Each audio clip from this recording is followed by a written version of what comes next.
Let's get cozy. Welcome to the Midnight Series, where we slip into our PJs and lean into the uncomfortable, one late night conversation at a time. Think of this as your late night sleepover with friends, the kind where conversation gets real after the lights go out. So slip into your PJs, grab your favorite beverage, and let's begin.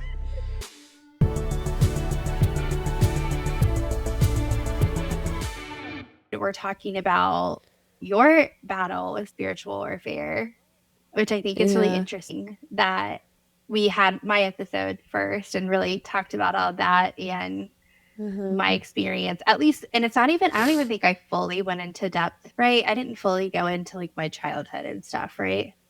It was just what happened leading up to the. Yeah, it was only really about what happened when we were together. You didn't really touch on, you kind of like alluded to January where you were just kind of anxious and having bad dreams, but you didn't really touch on the magnitude. Because I know you've told me stories like in private about those nights. Of like just sin. Where you were like tearing your necklace off my shirt. And like your t-shirt, like ripping your t-shirts. Yeah. And I was just I literally felt like I was being suffocated, choked. It was the weirdest thing.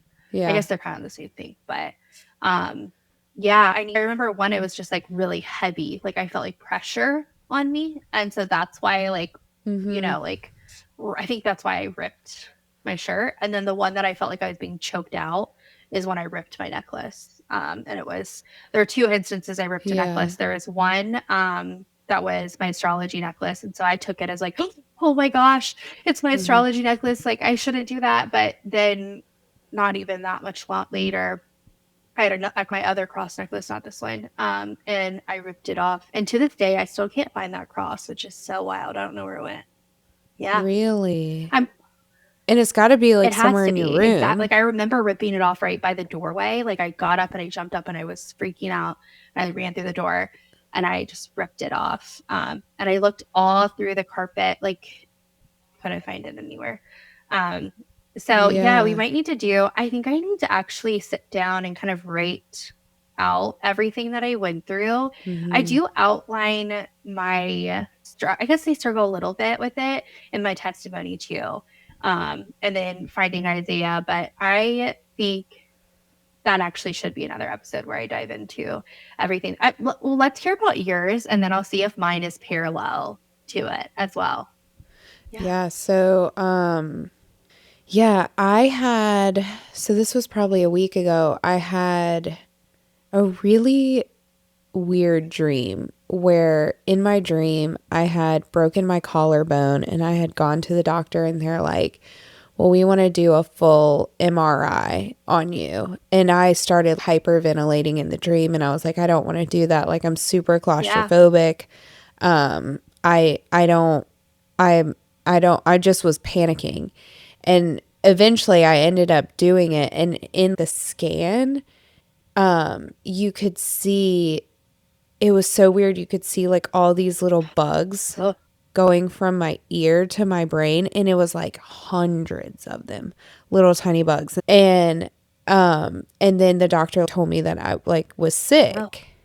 And, so I woke up the next morning and that like really freaked me out. So I feel like I was perpetuating the anxiety of that because I suffer from anxiety and from like hypochondria syndrome. So I'm like, oh my gosh, I'm sick, all this stuff. And so I start praying, and instead of thinking, okay, maybe God is wanting me to see something from this dream, it's not literal, right? Like a lot of dreams in the Bible are kind of crazy like that, but they'll mean something completely different. And so I finally get to a point where I'm like, what do you want me to see? And it was basically like the bugs in your ear are making your brain sick, like outside forces, even as far as like news outlets, social media, other people's voices that are not his. Be careful, that will make you sick, essentially. Like you're not dying, but this is a real serious thing. And so I went and we stayed at the beach with Mama. We did a girls' weekend, and I was just like anxious the whole weekend. I was not myself. I kind of was like in and out, trying to be present with Phoebe because it was her last weekend before she started school. But you know, when you have like really bad anxiety and like excessive OCD, it's like you're there, but you're not there. The best way I You're trying to be can like present, but you're describe not. it is, you know, when you have like a throbbing headache and you can't even focus on anything else Yeah. but the headache. That's how it is with Yeah. anxiety and the OCD. It's Yeah. like you're trying so hard to be present, but like you can't. Yeah. It's just Yeah. overpowering. It's like you're in two separate. Yeah. And so that's how I felt. I felt like my brain was like, I just was not well. I'm pushing it back. Like, I'll deal with it when we get home. I want to be with her, you know, this last weekend and really be present. And so I tried, and we had some really good moments. But then we get home, I go to sleep, and I have this, and I was fine when I went to bed. I don't feel like I was anxious. I was, you know, got her to sleep, and then I was reading my book, and then I fell asleep. And then I woke up and I was like drenched in sweat back here. And I don't sweat in my sleep. I don't move in my sleep. I don't snore. I'm just like, I curl up in a little ball to the side and I sleep. Like that is, there's nothing extra going on there. But I'm waking up, I'm sweating, I'm like hyperventilating. I immediately jump out of the bed, which I don't typically do that either. Like I'll just sit up and be like, whoa, that was a weird dream. But so physically, I'm not okay. I wake up and from the dream where I don't remember a lot of the dream. I just remember right before I woke up, and I was laying down and screaming. Like not in reality. I was screaming in my dream, not actually, because I would have woken Phoebe up and you know. Can you But imagine? Oh my so I'm gosh. screaming. Oh, Beautiful. I know. It would totally freak her out. You know those dreams where you're screaming at the top of your lungs and it still doesn't feel like you're loud enough? Yep. That was exactly what I had. Yes. That's And crazy. So when I'm I ripped my shirt screaming off, I was at, also really hot. Like I was sweating. I was drenched every night. So yeah. same thing. Yes, drenched. That's how I was. So I'm screaming at the top of my lungs and I'm like, get out of here. Like, get out. You're not welcome here. You have no authority here. I'm just screaming for whatever it is. And it's like inside my body, not in the room around me. I don't see anything like dark. I don't see any creature. It's a feeling like I feel it. And I'm being told that there is a spirit inside of me. And so I'm screaming for it to get out. And I remember right before I wake up, in my dream, I'm screaming and then I'm praying, Jesus, like, help me, help me, help me. And I remember him saying, that dark spirit has been inside of you since you were teeny tiny, like a little girl. And it is very, very, very strong. And he was like, but let me show you how much stronger you are. And then I woke up. And that's when I'm like drenched. So I'm anxious when I wake up. I'm not well. I'm walking around the room trying to calm myself down. I'm fully aware of what's going on at this point. Like I've had a bad dream. This feels really spiritual. Now I have anxiety. And I'm trying not to wake my child up. And so I just kind of laid there for hours and just prayed and prayed and prayed and prayed. And then I didn't feel well for a few days after that. Yeah. But yeah, that was the dream part of it.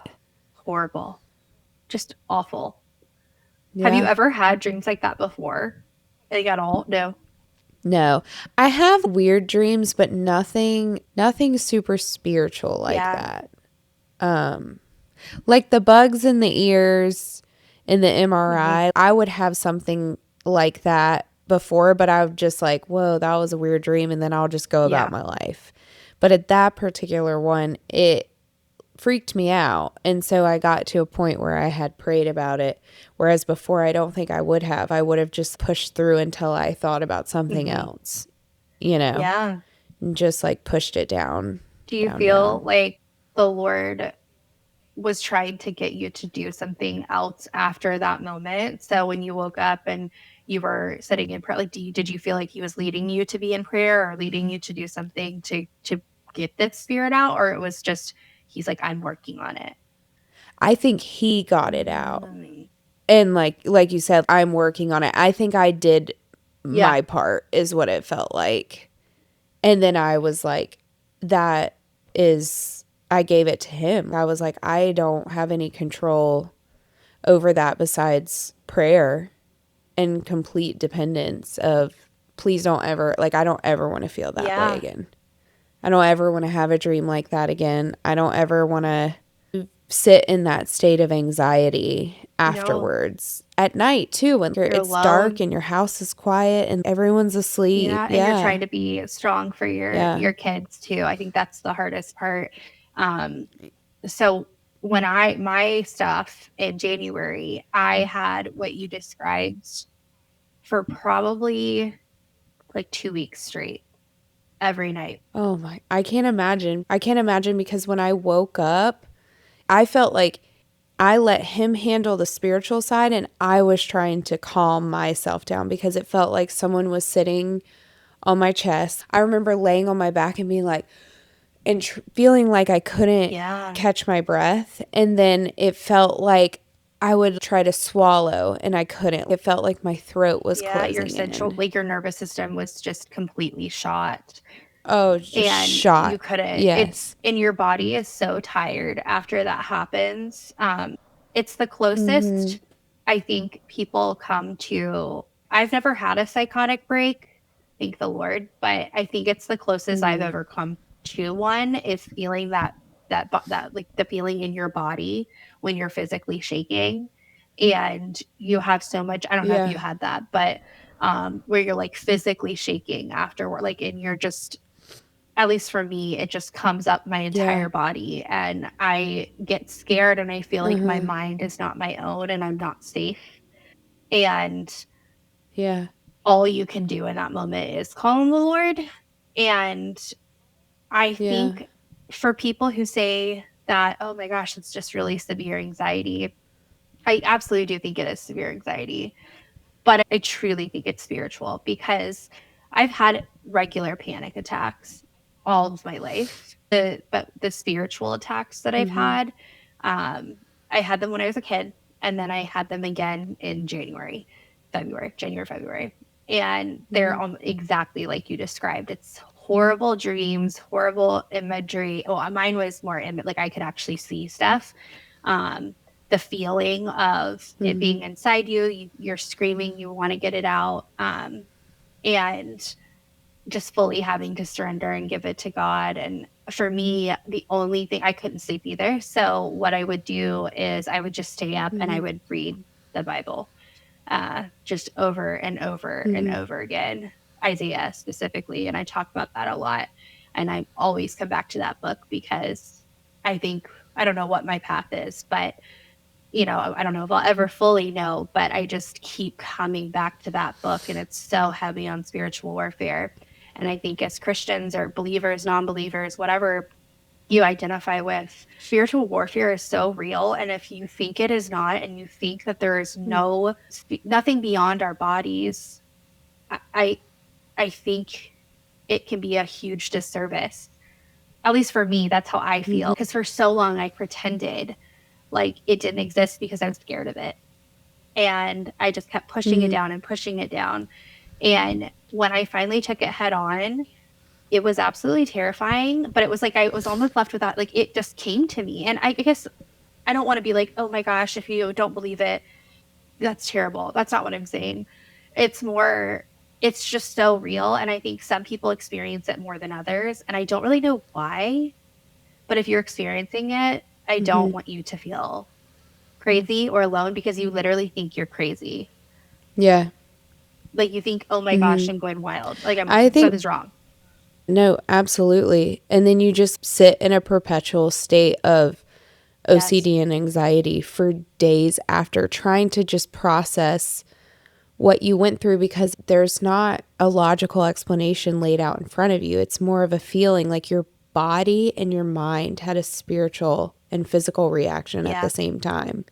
And you're trying to process what that even means and how to never feel that way again, at least for me. And I know when I had really bad anxiety, when I was waking up in the middle of the night, in between 2 and 3 every night for months, having that same exact thing that I'm explaining, like waking up in a panic attack, but I didn't have the dreams paired with it.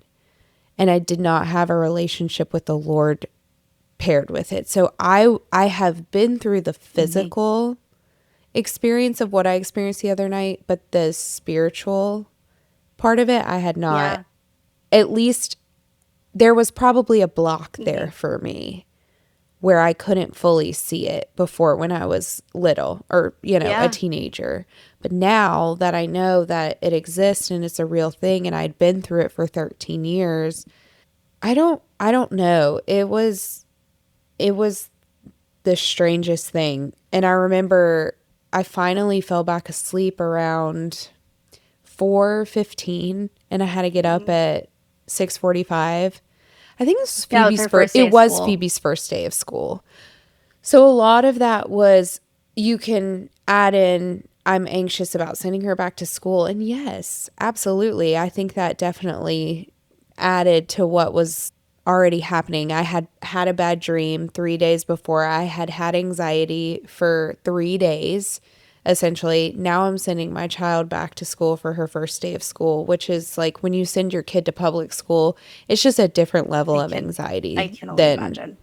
All the fears and all of the things you have to process. It's just a different level of anxiety. And so I know all of that contributed to it. But what I was seeing and hearing, even from Jesus, like I know he was there and speaking to me. It was, we'll never fully understand spiritual warfare, right? And why it happens. But for me, it's like, I don't know if I was vulnerable enough already for an attack from the enemy side, and also a veil to be lifted from Jesus's side of things, where it's like, okay, she's in a state where we can actually because get through it to takes her. I don't aligned know. action on your part to actually, you need to be a willing participant in it too. So I think you are maybe finally at the point where God was like, okay, she wants this out. She's been praying to me constantly. Like, I think she's in a place where, yes, you are already, but the devil, he does that. Like, he's so sneaky and good. And he's like, not good, but good at finding your weaknesses and just exploiting them. And so he's not going to attack you. Just like anytime there's regular, they're going to find vulnerabilities and then pinpoint that. They're going to attack at night. They're going to attack in, the least armed state, right? And so, of course, he's going to attack you for your daughter's first day of school when you're already having anxiety. You're already, having sleep deprivation. Like, that's exactly how I was feeling in January and February, because Forrest had been sleeping.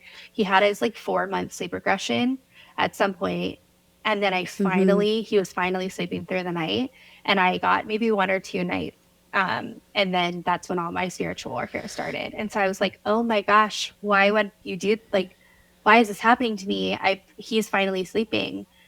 And could sleep deprivation cause what I have seen? Sure, maybe, but I know without a shadow of a doubt what I experienced was spiritual warfare, just like you did too. It's something you really can't explain any other way once you've been through it. And did you ever feel, for me at the beginning, I was like, oh my gosh, what did I do? Did I do something wrong? Like, did I act the wrong way? Did I sin too much? Like, what was my sin? Like, how do I get rid of it? Like, did you ever feel like that or no? No, I didn't feel any, and I know you're not saying shame, but that's where my mind wraps around with that. Okay. I just didn't want to project that onto you. I thought it was my fault. Yeah. No, I didn't feel that way. I felt like I was about to receive an assignment from God, because I had been seeing things leading up to that, like a few weeks where I even, was talking to you, I think he's trying to tell me something, speak something to me. I think he wants me to do something. And so whatever it was, and I think he's still in that preparation state of showing me everything. I've seen some stuff since then where I'm like, okay, I see what you needed me to do there or see there. But I was like, wait a second. He wants me to see something. He's trying to show me something. And I think whatever he wants me to fully see, the enemy did not want me to see it at all. And so I don't think that I was in a state where I was like repeatedly sinning, or you can add the anxiety factor and sure, but there wasn't anything really stressful going on in my life either. I truly believe the enemy did not want me to see whatever it was. And I know that Jesus knows when the enemy is going to attack us, and he fully intervened on my behalf in that dream. It was almost like I didn't really need, I was just minding my business, right? And it was like, I don't even need, do I need to be You're here? Like, I really don't want to be here. I want to tap for out. This? I'm good. Do I need to be here for this? Yeah. But so that's what it felt like to me. But also, anxiety has always been a massive chain for me. And I don't think it's a sin. No, I don't think so either. It's a struggle. It's a struggle that I have dealt with for most of my life. And it is always a way that the enemy can attack me. Always. If he can't get me in the subtle little ways or, a straight up spiritual attack, he can always get me with anxiety, and he knows that. And I feel like it was one of my last chains to break. And I still don't know if I fully broke it, but I felt like two things were happening at one time. He had an assignment for me, and while we were fully in it, he's like, lay down that anxiety. He's like, let's lay break it down. it. Like, let me break that chain for you, because I can't ever break it. And for me, and that next morning after I sent Phoebe to school, I had one of my dear friends, Karina, pray with me.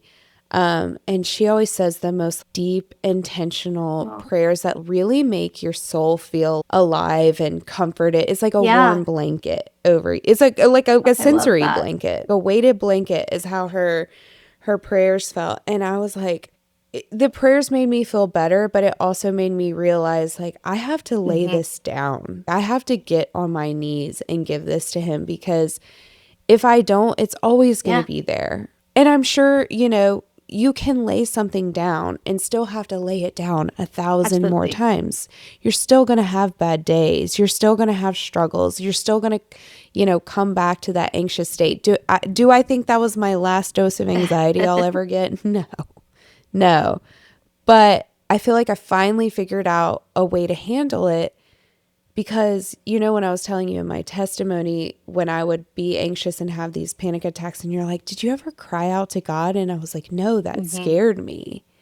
I realized in that moment, now that I have a relationship with Jesus, like, it still scares me. I never healed from that. I never addressed that. And so that next morning after she prayed, I just was on my knees, and I was just like, I wasn't sobbing, but I was, crying. I was like, I don't want this to be a chain for me anymore, but I want to be straight up. Like, I'm scared to hand this to you. And I know that is the weirdest thing to say, because I felt the same way. Well, people talk about surrender and they're like, it's freeing. And yes, it is. But at the same time, I'm like, I'm terrified to hand this to you, because I feel like when I do, that's my last little bit of control. Like, I don't have it anymore. And for some reason, that really, really terrified me. No, I completely get it. I went through the exact same thing. When you fully surrender, it's like you're literally on your hands and knees, and you're like, please, I'm terrified. I don't know how to do this, but I want to be freed of this.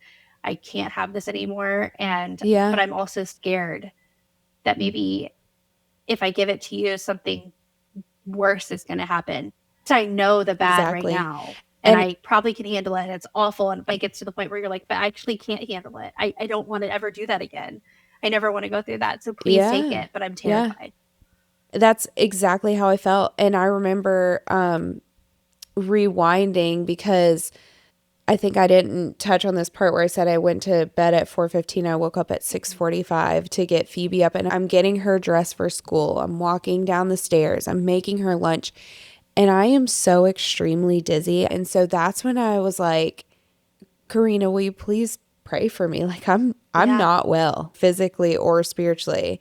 And she did. And then I had that conversation with Jesus. And when I was praying on my hands and knees, it was, when you close your eyes and you can still kind of like see light in pockets around you. And it was completely dark when I closed my eyes. And that scared me. I get on my knees, I go to pray, I'm giving this over to Jesus, and it goes dark. And I'm like, okay, I'm scared. Obviously, I'm scared. So it's like the enemy tried to get me one last time with feeling so extremely, yes. And so as soon as I was done praying, and I don't know if this has anything to do with it, but I started like coughing excessively. It probably does. And I was like, this is so weird. And I remember reading in that deliverance book that we ordered all of these symptoms. And I remember when I first read it, I'm like, what? You were like, I don't like this book. You're like, what did McKenzie make me order? This is crazy. Well, it was like, it is a little extreme. Yeah, it is. It's still a little extreme, but I was like, wow, I experienced that. I mean, I don't know what else to say except for I sat through that. It's like you actually have physical and it's like, oh my gosh, dude, we started this with my parasite cleanse story. You literally had a spiritual parasite cleanse. Mm-hmm. That's what it absolutely was. That is exactly what it felt like. And in the dream, that's what was happening to me. You were going through a detox of a spirit that had probably been with you for a really, really long time.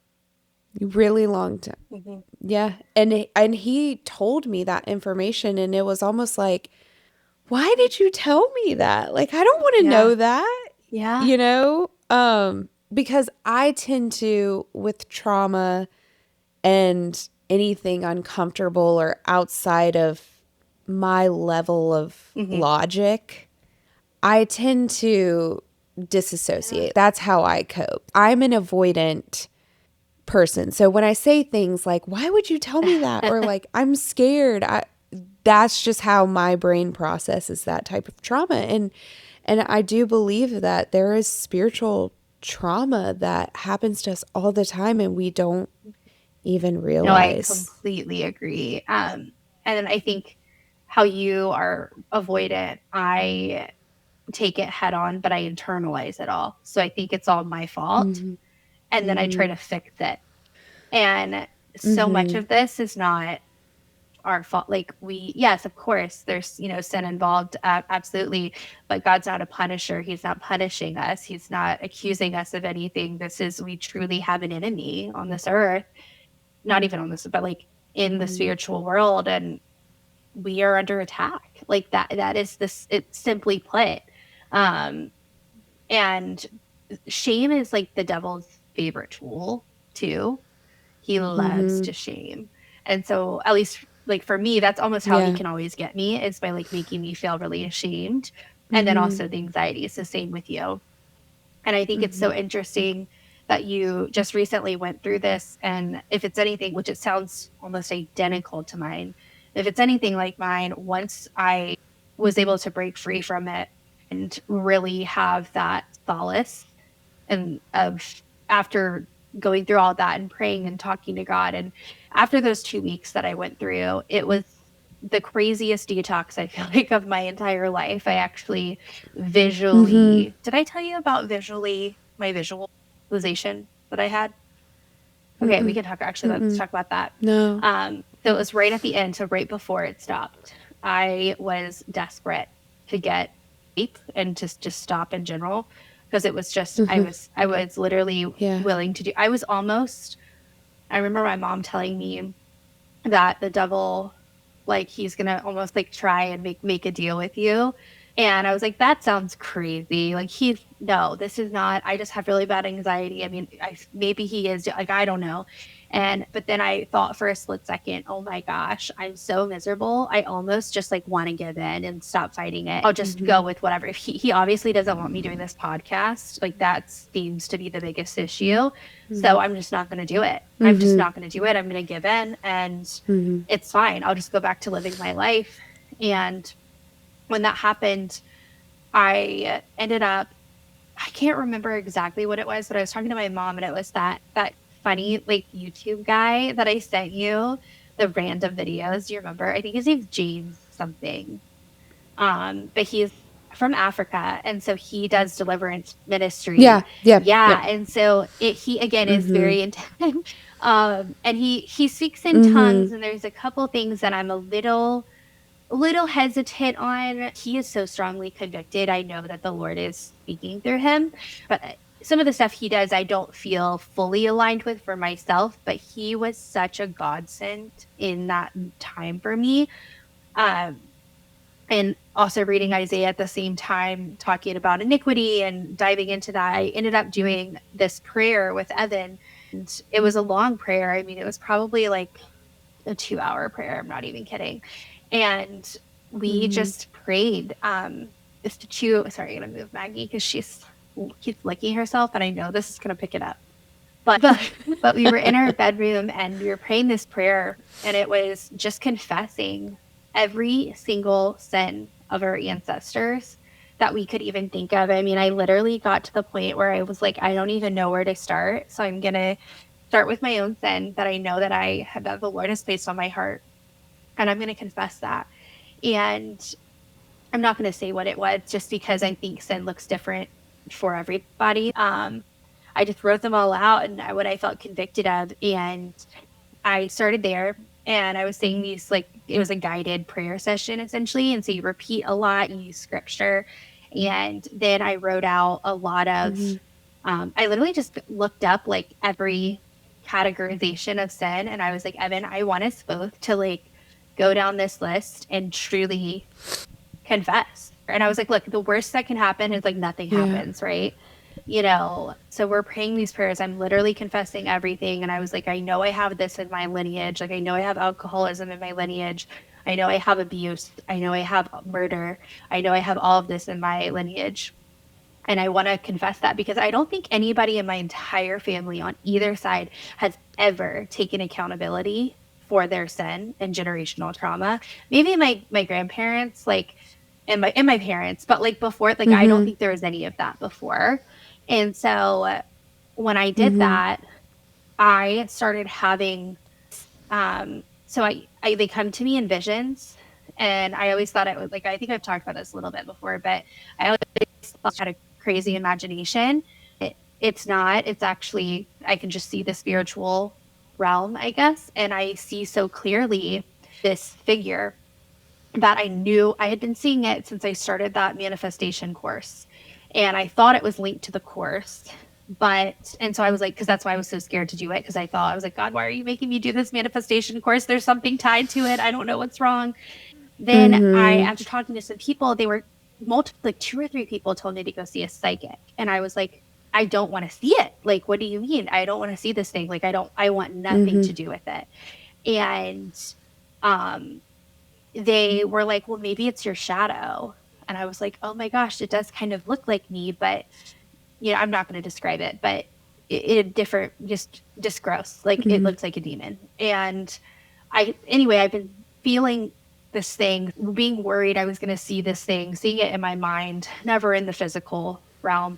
And that thing that I had been basically haunted by for the past at least 4 months since Forrest was born, that thing, I saw it so clearly, on our landing, at our steps. So like our house, there's 2 steps that go up on a landing and then go up. Yeah. Oh, I know exactly what you're talking and about. I so clearly saw it, and I was like, Lord, I just kept saying my prayer, and I just kept praying. And it was in the prayer, there was something about casting out by fire, and just like using fire, and the imagery, it was like I was sweating. I was like praying with Evan. I was like, in the name of Jesus, the blood of Jesus, like, I kept saying this prayer, and I literally like physically felt like pressure of pushing that energy out of our house. And I literally saw it leave our home and through, like, it went all the way out to the road, and then it was just like it was gone. And do you think that's what came with you to my house? I know, because it was well, maybe. I think that is the spirit that has haunted me my entire life since I was a baby. And I was so scared about talking about it for the longest time, because people think you're absolutely nuts when you talk about this kind of stuff.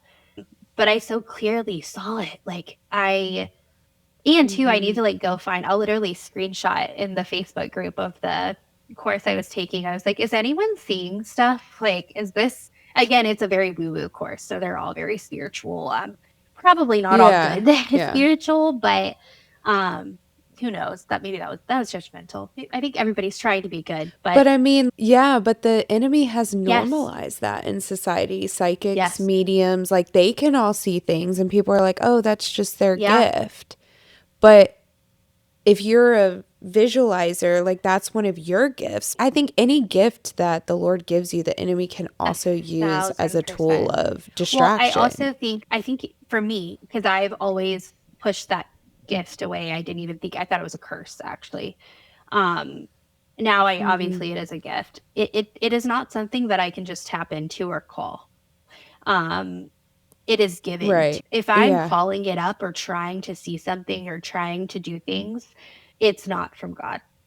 Like, it's very clearly not. Right. I've never tried to do that, to be totally honest. I truly feel like the Lord has protected me from seeing that spiritual realm for a really long time, like fully seeing it. I've never seen it as clearly. Well, now I have, since that moment. Like, it's like like the veil was lifted, right? And I think he protected me because I wasn't ready. And at that point, I was so ready, and I was so fully surrendering, and I had, confessed my own, and confession in the sense of, oh, I'm confessing literally everything. For the longest time, I thought, oh, I'm so ashamed. I'm shameful. Like, I need to confess this, and I'm a horrible person, and all of that. No. I'm confessing, like, I need you, and I don't know what else to do. And I, in that moment, it was like, once that happened, everything changed for me. And I can't even explain. It's just crazy. And it's so funny, I didn't tell you that. I thought I told you that, but I think I was scared to tell you. Well, I mean, I get it. It's, especially since you're seeing things. It's not something, I feel like, too, you have to fully admit that that's your reality. And it's hard to get to that point, too. And then you're also trying to see, am I going crazy? Like, is there a little part of me, and not crazy, but like, do I have a mental health condition, right? Do I have something that's causing me? Because that was something I went back and forth on too, of like, maybe I am, maybe there's something wrong. And, I just sat in prayer, and I was in it, but there's so much of this in the Bible. And I just kept going back to it. Every single thing, mental health mental health disorders. Like, I was like, oh my gosh, what if I'm schizophrenic or something like that? Or what if I'm this, and it doesn't come in like doses and then go away. It doesn't like only happen when you're having very demonic experiences, like, and then go away. It's pretty consistent, or you'll have like you'll go up and down.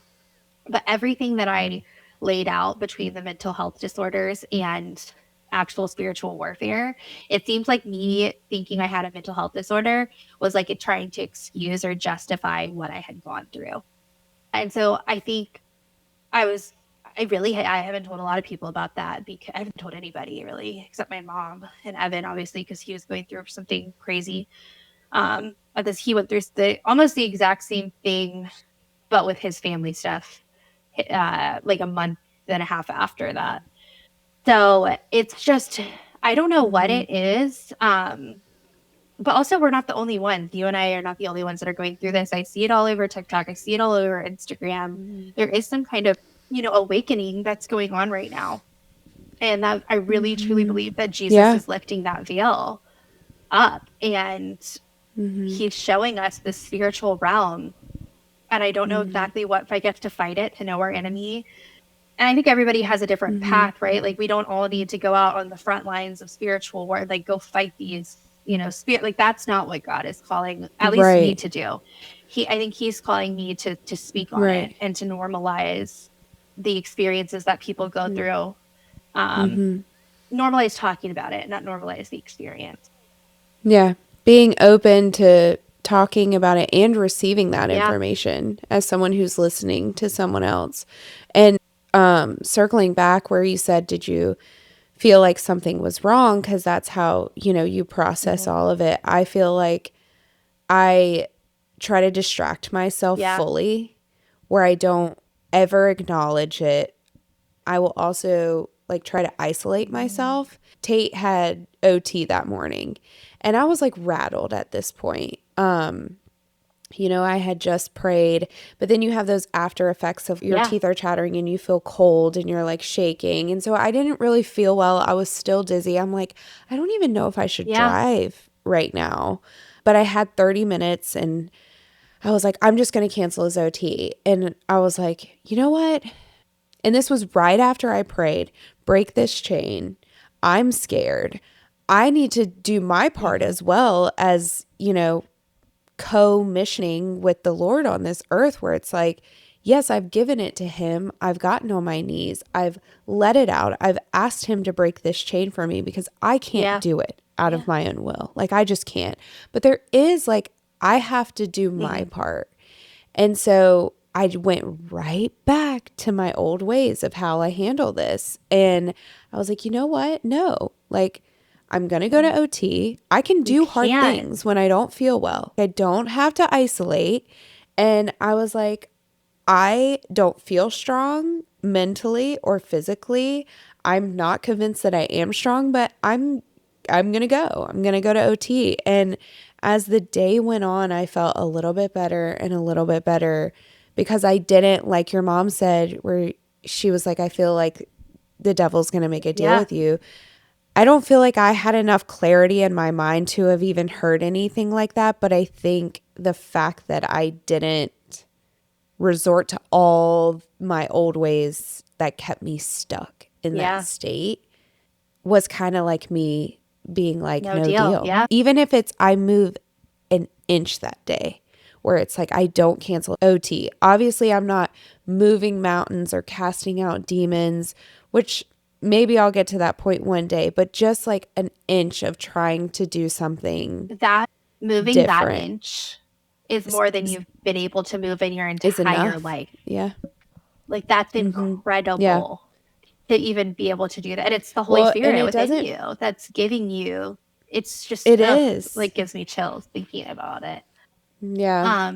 But so then I felt like I remember I did like a vagus nerve reset, just trying to, physically get back to feeling okay. And then I was like, I'm going to read because I always read when I want to feel better. And I'll either pick one of two things. I'll pick something that's actually going to fuel my spirit and my brain and, make me feel better, or I'll disassociate into a book that is just like, not, yeah. And sometimes you need both. I picked up this book that my sister-in-law brought me maybe the week before all this happened. And I hadn't gotten around to reading it yet, but it's called Hind's Feet on High Places. And it's by Hannah Hurnard. I believe she was born in England in the early 1900s. And basically, I think it's a story about her and her walk to, finding Jesus. And when I started reading it, I was like, oh my gosh, this is me.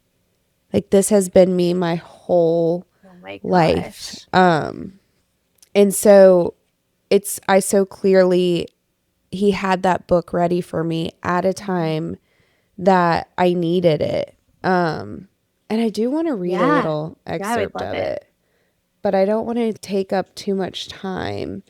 I I'll kind of jump around, but the first chapter, it starts, and I mean, this hit me immediately when I started reading. It was like a revelation, but it's called Invitation to the High Places.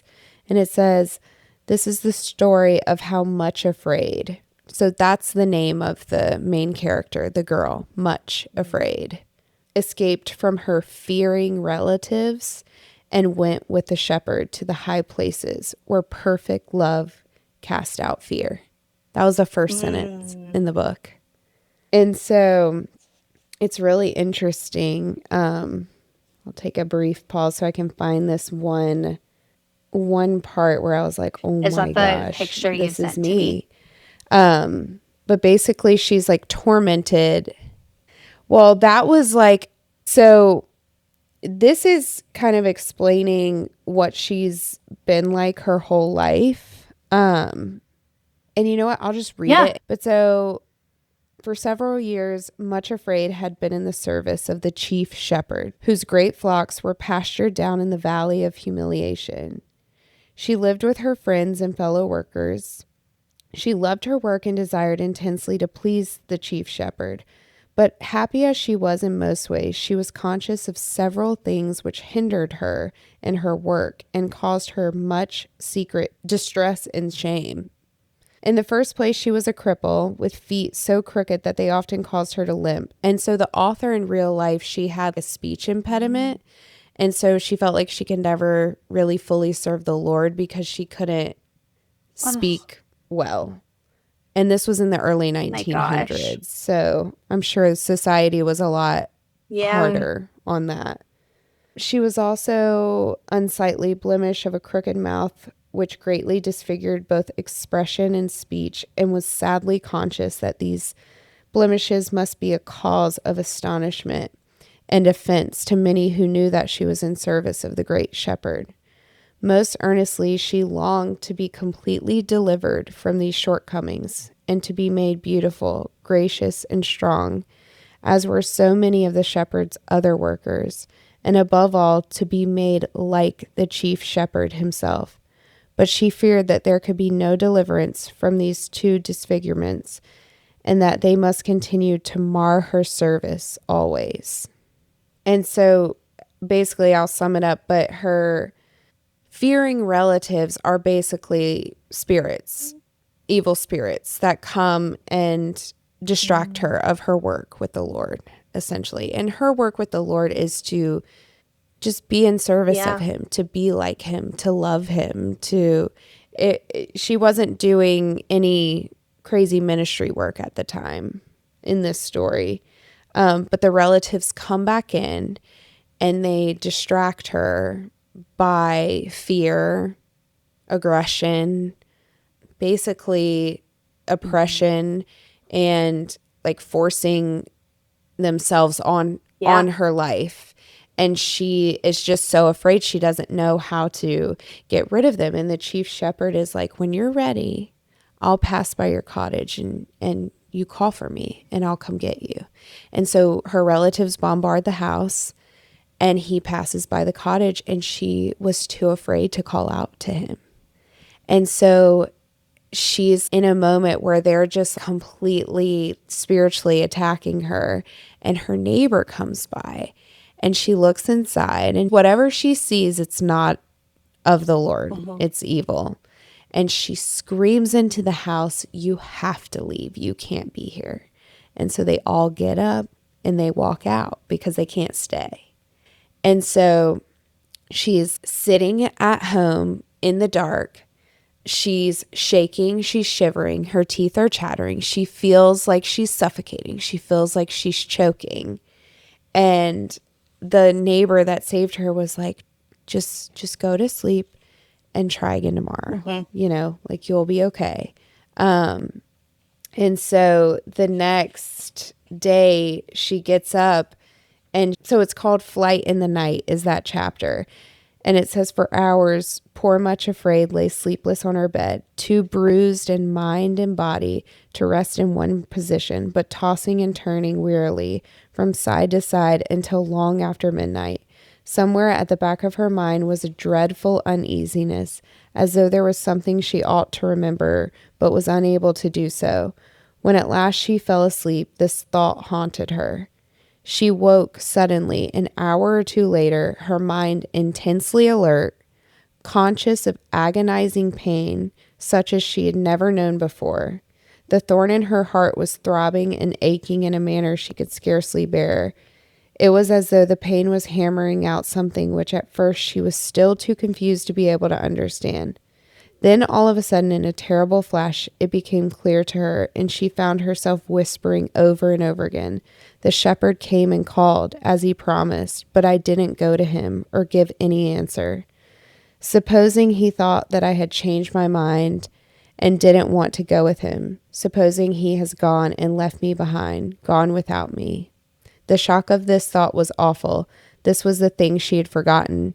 He would not be able to understand why she had not gone out to him as he told her. Of course, he would think that she was afraid. Perhaps he was gone already and alone.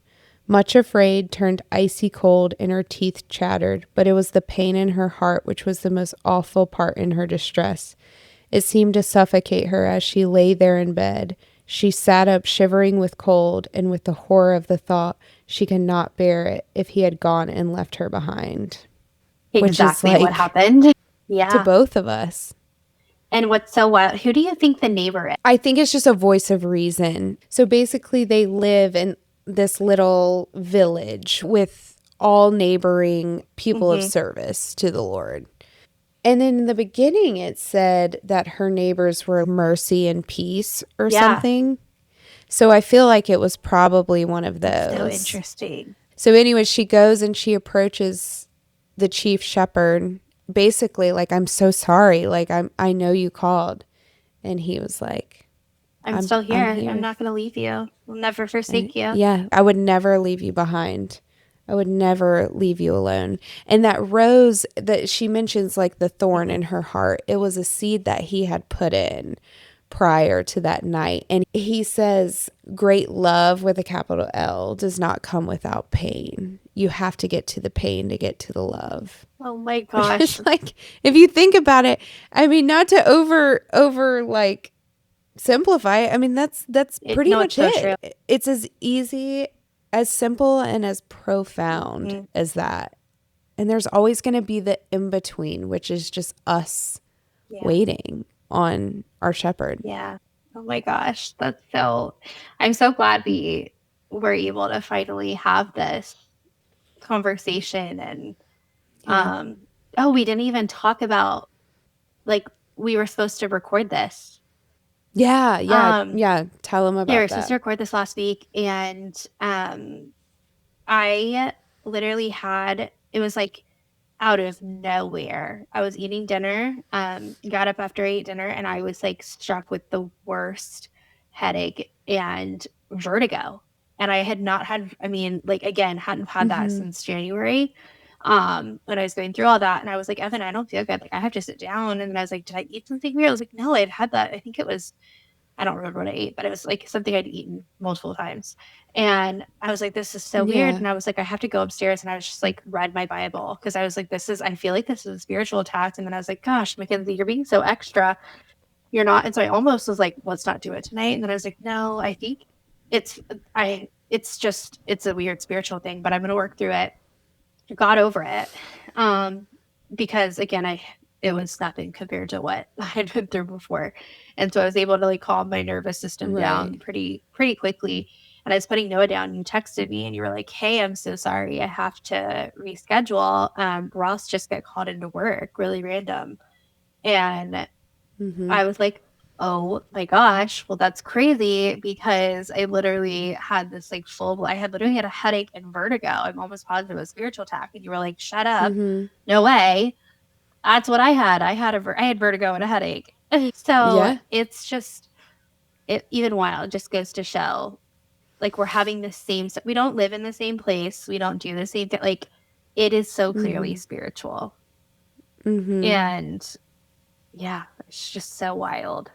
Sorry, that was like a segue or a tangent from, the book you're reading. No. I mean, it's, I think it circles all the way back to what you said is if you don't realize you don't even have to be a believer. You don't have to be a Christian. You don't have to believe in God. But a lot of people believe in energy, good and bad, positive and negative.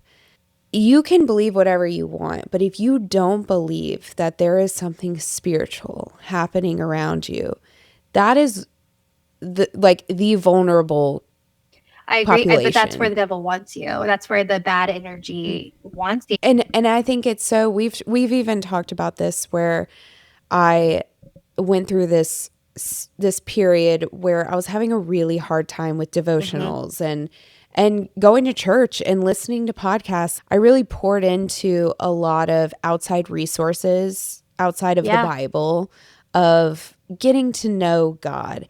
And I hit a wall where I'm like, there's nothing wrong with that stuff. Don't get me wrong. But I got to a point where I was relying more on the outside sources to tell me who God was rather than allowing him that space to tell me that. And so I had a really hard time and I was like, God, I want to know who you are. Will you show me? And I remember him saying, in time, yes, but let me show you who the devil is. And that's when I started reading the Screw Tape letters.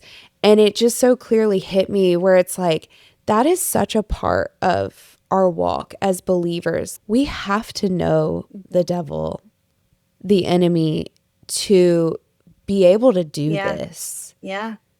And again, we have to rely on Jesus. He is ultimately in control. We are dealing with a defeated enemy, but that doesn't mean that he's not going to try and attack us on a daily basis. And if we're not prepared, exactly. And so to not have knowledge on it and to not be prepared is probably one of the worst things you can set yourself up for as a believer. And I feel like I just had to learn that the hard way. Where, where it was something that I was like, oh, God can handle that. Like I don't need to and be he's a part like, of yeah, that. I can handle it. And that was so I can naive. handle it as long as you're a willing participant. But you have to meet me in the middle. Like you have to. I gave you free will. Yeah.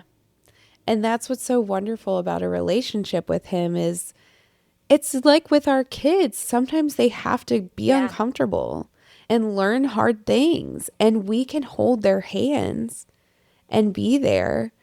If we do everything for them, they won't ever build their confidence and the skills they need to handle the next situation that's scary or hard or uncomfortable. It's the exact same thing. He is such a perfect parent. But it doesn't mean we wouldn't jump in front of a moving bus to save our kids. It's just like exactly how he is with us. Of course, he's going to intervene when we're in danger, and that can be spiritual sometimes. Absolutely. But yeah, I would still be in the same naive mindset that I was when I was 17 years old if I didn't open my eyes, get uncomfortable, confess that, hey, I'm actually terrified of giving you control of this, because there is some part of me that is terrified of the spiritual realm and like of how powerful God is. I mean, you read in the Bible all the time where people are in complete fear. They're shaking whenever they encounter God. And there's this part where Jesus tells Mary Magdalene, he's like, go tell the disciples that I have risen.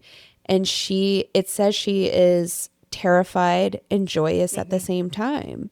And that is exactly how I feel about the Lord. And the only other scenario to compare that to is when you bring a child into this earth. It is the most magical, amazing thing. I'm so joyous, but I am so utterly terrified at the same time. It's so funny you say that, because I was talking to Evan not too long ago. No, it was on our way to Forest Spring. So it was a couple months ago. And he was like, I really, how Forest Spring always says, like, Jesus is coming back soon, guys. Like, he's coming back. And I mean, a lot of people say that, but he especially says that. And so Yeah. Evan was like, I'm just so excited. And I was like, really? I'm terrified. And he was like, Terrified. what? Why are you terrified? And I was like, how are you? I mean, I'm so excited. And like the thought of that is incredible, but It's I'm terrified. both. Like, I'm absolutely terrified. Yeah. What does that look like? What I think, like, what if my kids are Yeah, not with me? exactly. When that there's all these things, it's like they can Mm-hmm. coexist at the same time. You can be completely and utterly terrified and hopeful and joyous at the Huge same truth. time. And yeah, that's what's amazing about the design of human Yeah. beings. Yeah. It's so incredible just the way that Mm. he works and the way he moves and the way he shows up in our lives and this path that we've both taken, we so similarly in a way. Yeah, just the fact that we're even here together talking about this on this podcast, and it blows my mind still to this day. But this conversation was a really Yeah, good one, and I think, you know, it was yeah, if you're really good. listening and you're like, oh my gosh, I want to know him, but I'm scared to truly know him. Just know, yeah, it's not fully easy. It's not, you're not You're not alone though. alone. Yeah, it's Yeah. going to be hard. It's going to be scary. It is Yeah. scary. But when you truly know him, it's so, and again, I don't think we'll ever fully know him until we're, in heaven and we're there and we'll never fully understand it. But the best place you can start is just by talking to him and asking, like, God, I want to fully know you fully. And I surrender. Yeah, and I think to leave a little bit of hope at the end of this, because it is a scary conversation when talking about a defeated enemy and spiritual warfare, because it Yeah. is scary and you hear this stuff, and me 10 years earlier would be like, "Oh, I Yeah. can't listen to that. Like that terrifies me." So, what kind of hope and encouragement would you give someone that is kind of new to this territory? I would start, well, there's probably two different things. The first one is what my mom told me when I was going through all this. And it was like, there will come a point where you will be woken up in the middle of the night and you'll have that anxiety or that feeling, because the devil never stops. He's always going to be knocking. He's never going to stop. Like, you're always going to have those forces, those bad energy forces at work. And there will come a point where you wake up, you say your prayer, and then you roll over and you go to sleep because you have done your part, and God is Amen. fighting that battle for you. Oh, And it gives me a chills even thinking oh, about I it. love But that. I it's so love true. that. That's so simple and so Mhm. powerful at the same Yeah. time. And I am at I that love point, that. which is incredible. Like, Mm, I really will. yeah. And it almost makes me want to cry, but he does. Like, once you get Yeah. past that and you put in the work and you give it to God, and he will fight for you. He is already fighting for you, but he just, once you fully let go of that control, because right now you're still trying to do it yourself. Once you give it to him and let him fully fight for you, you will be able to roll over and go back to sleep. And then the second one is Yeah. actually in James. So when we were talking about this, I felt called to read James, and it's James, chapter 1, verse 2. And so it says, "Consider it a great joy, my brothers and sisters, whenever you experience various trials, because you know that the testing of your faith produces endurance. And let endurance have its full effect, so that you may be mature and complete, lacking nothing." Now, and so this is verse 5. "Now, if any of you lacks wisdom, he should ask God, who gives to all generously and ungrudgingly, and it will be given to him. But let him ask in faith without doubting, for the doubter is like the surging sea, driven and tossed by the wind. That person should not expect to receive anything from the Lord, being double minded and unstable in his ways." Doesn't mean you can't doubt. It's okay to have doubts, but give those up to the Lord. And I think it's just such a great reminder when I read that after us talking about going through all of this. It's like faith produces endurance, and let endurance have its full effect, so that you may be mature and complete, lacking nothing. And that is what Jesus brings to us. And without the endurance, you wouldn't know everything that you've had. Or without going through all of that, kind of going back to the story that you were talking about with the pain. Um, not knowing the pain, you can't experience full love. Mm-hmm. And yeah, that's what I would say. What about you? And redemption. Yeah. Honestly, I think I asked because I needed the advice. Good. Okay, good. So I'm not gonna add or subtract to that. I think Chef's kiss. Thank you, Meredith and the Holy Spirit and James. All willing participants. Well, I feel like this is a great way to wrap it up.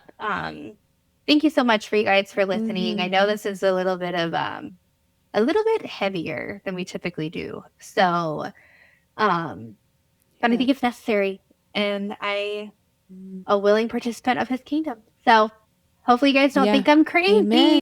We're all a little bit crazy. And if you are, then I'm right there with you. Let's up together. Maybe we'll get, we could be real me's at the mental ward. Yeah. Thanks for being here with us today. If something resonated, maybe a sentence, a silence, or a story, hold on to that. If you felt seen or stirred or simply curious, we hope you'll join us again. Until then, stay open, stay tender, and remember, there's always a seat for you at the table.